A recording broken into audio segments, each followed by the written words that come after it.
Oke, kembali lagi. Kali ini kita bertemu di episode yang ke-9.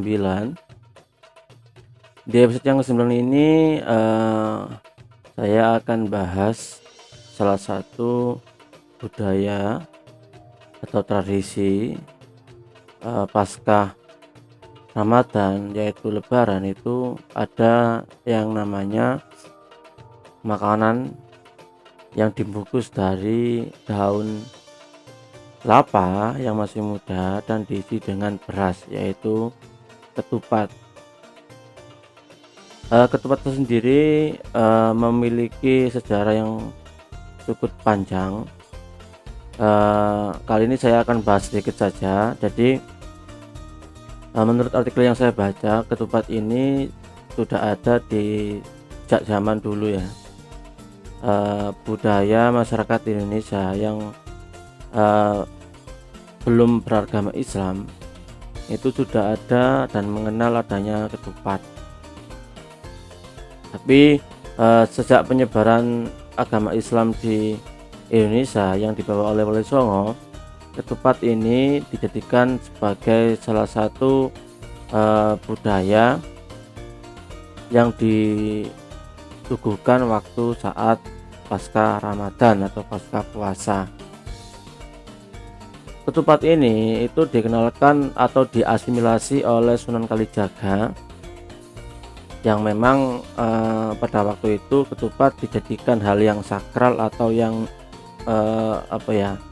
yang dihormati atau diagungkan oleh masyarakat Jawa kuno.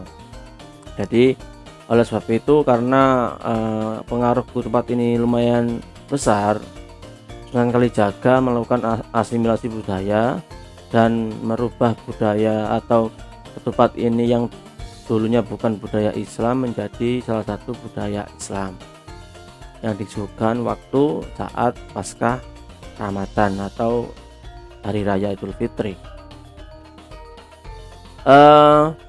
Ketupat ini itu biasanya itu dibuat dari daun kelapa yang masih muda, teman-teman. Tapi sekarang banyak model ketupat, entah itu pakai cetakan stainless ataupun hanya pakai daun.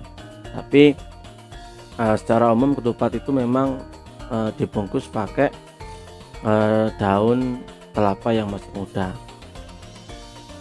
Ada makna tersendiri dari ketupat, teman-teman ya. Kalau orang Jawa kuno dulu itu pada waktu dikenalkan oleh Sunan Kalijaga, ketupat itu atau kupat itu diartikan sebagai ngaku lepat. Ngaku lepat artinya mengaku salah dan meminta maaf atas tahun kemarin ketika ada perbuatan salah, baik disengaja ataupun tidak sengaja. Jadi intinya meminta maaf. Kupat itu ngaku lepat, itu mengaku salah. Lepat itu salah, ngaku itu mengaku. Jadi itu, teman-teman, itu. Tapi juga ada penafsiran sendiri. Ada yang bilang itu kupat itu laku papat, itu empat kegiatan atau laku atau perilaku ketika pasca Ramadan. Tapi kupat diartikan ngaku lepat ini lebih familiar daripada laku papat. Jadi kupat ini itu memiliki filosofi, teman-teman ya.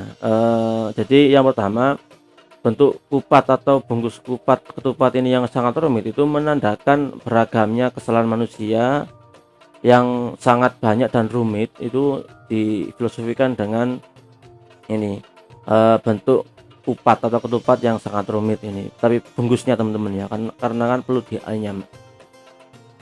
Yang kedua, kupat ini atau ketupat ini diartikan sebagai kembali suci, karena kalau kita makan kupat itu kan dibuka bungkusnya ya, teman-teman ya, entah itu dibelah atau dicopoti daun kelapanya. Tapi pada umumnya kalau di mitos di sekitar rumahku itu harus dibelah.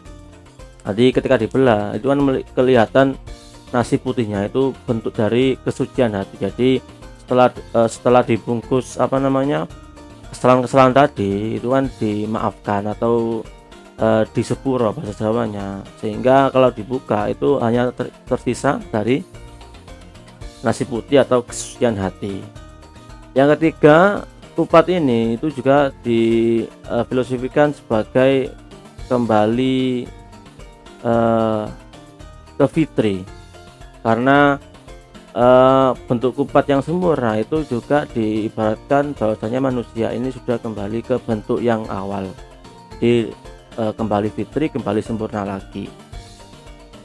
Yang terakhir itu karena kupat ini juga biasanya dihidangkan dengan makanan berkuah dan pasti bersantan, itu kayak opor ayam, rendang dan sebagainya. Itu ada pepatah Jawa namanya, atau peribahasa Jawa itu berbunyi, kupat santen ngaku lepat nyuwun kampunten, minal aidin wal faizin, mohon maaf lahir dan batin. Mungkin itu teman-teman yang bisa saya sampaikan. Semoga bermanfaat. Sekali lagi, minal aidin wal faizin, mohon maaf lahir batin. Selamat lebaran dan sampai jumpa di episode berikutnya. Terima kasih. Allah